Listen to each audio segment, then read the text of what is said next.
Welcome to my channel ज्ञानी जोरदान। तो आइए दोस्तों, हम शुरू करते हैं बाबा साहब के जीवन परिचय के बारे में।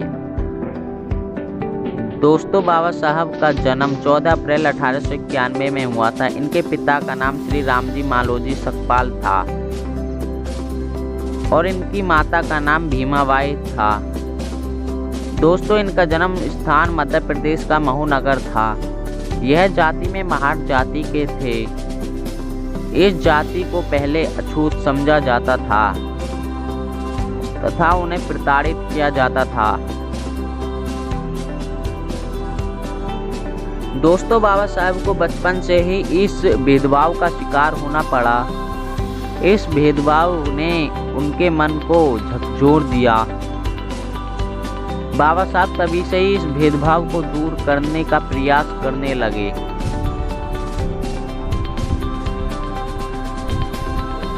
बाबा साहब के बचपन का नाम भीमा था। इनके पिताजी ईस्ट इंडिया कंपनी में सूबेदार थे। अब दोस्तों, हम बात करेंगे बाबा साहब के विद्यार्थी जीवन के बारे में। बाबा साहब ने 7 नवंबर 1900 में गवर्नमेंट हाई स्कूल में पहली कक्षा में प्रवेश लिया। बाबा साहब ने 4वीं कक्षा प्रथम श्रेणी में उत्तीर्ण की, जो उस समय अछूतों के लिए असामान्य बात थी। इस सफलता को अछूतों के बीच सार्वजनिक समारोह में बनाया गया और उनके दादा ने उन्हें बुद्ध की जीवनी भेंट की। जब बाबा साहब की उम्र 15 वर्ष हुई तो 1906 में उनकी शादी रमाबाई से करा दी। तब वे 5वीं कक्षा में पढ़ रहे थे। तब बाल विवाह का प्रचलन था। मैट्रिक की परीक्षा पास करने के बाद मुंबई विद्यालय से संबद्ध कॉलेजों में प्रवेश लिया। इस स्तर पर शिक्षा पाने वाले अपने समुदाय के पहले व्यक्ति थे। 1912 तक उन्होंने उसमें अर्थशास्त्र और राजनीति शास्त्र में बीए किया और बड़ौदा राज्य सरकार के यहाँ नौकरी करने लगे। अपने बीमार पिता को देखने के लिए उन्हें फिर से मुंबई लौटना पड़ा और 2 फरवरी 1913 में इनके पिता की मृत्यु हो गई। सन 1913 में 22 वर्ष की आयु में अमेरिका चले गए। एक योजना के तहत बड़ौदा सरकार से उन्हें $11.5 की छात्रवृत्ति प्राप्त हुई। वहाँ उन्होंने कोलंबिया विश्वविद्यालय से एमए की परीक्षा उत्तीर्ण की, जिसमें समाजशास्त्र, दर्शन शास्त्र और इतिहास के विषय थे। अक्टूबर 1916 में यह लंदन चले गए और वहाँ उन्होंने विधि अध्ययन के लिए प्रवेश लिया और साथ ही लंदन स्कूल ऑफ इकोनॉमिक्स में अर्थशास्त्र से डॉक्टरेट थीसिस पर कार्य करना शुरू कर दिया।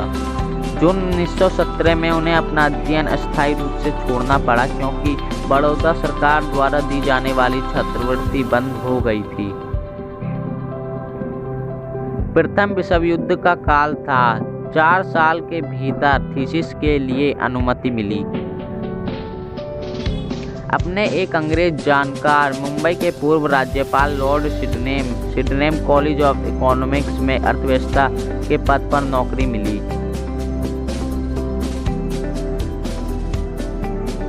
कोल्हापुर के साहू महाराज और अपने एक पारसी मित्र और निजी बचत की सहायता से वे वापस इंग्लैंड जाने में सफल रहे।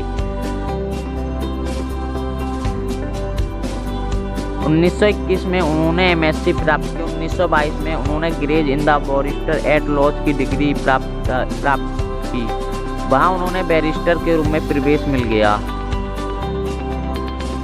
1923 में उन्होंने डीएससी डिग्री प्राप्त की। भीमराव 3 महीने जर्मनी में रुके, जहां अर्थशास्त्र का अध्ययन बॉन विश्वविद्यालय में जारी रखा। दोस्तों, आगे का वीडियो हम भाग 2 में बताएंगे, जहां उन्होंने अछूतों के लिए संघर्ष के बारे में बताया गया होगा और संविधान निर्माण के बारे में।